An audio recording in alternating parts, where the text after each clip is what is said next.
ATM machine में पैसे कैसे जमा कर सकते हैं। इसके लिए सबसे पहले आपको डेबिट कार्ड को इंसर्ट करना है। उसके बाद आपकी स्क्रीन पर लैंग्वेज दिखाई दे रही होगी, उनमें से आपको कोई भी एक लैंग्वेज चूज़ करना है। उसके बाद आपको पिन एंटर करना है। आपको जो भी पिन है वो यहाँ पर एंटर कर दीजिएगा और आपके सामने काफ़ी सारे ऑप्शंस आ जाएंगे। उनमें से आपको डिपॉजिट पर क्लिक करना है और कंटिन्यू पे क्लिक करना है। उसके बाद थोड़ी देर वेट कर लेना है।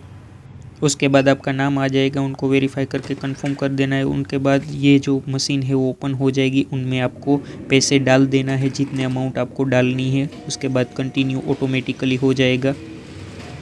जितनी भी अमाउंट आपने ऐड की वो डिस्प्ले पे शो हो जाएगी। उसके बाद डिपॉजिट पर क्लिक करना है और उसके बाद थोड़ी सेकंड वेट करना है।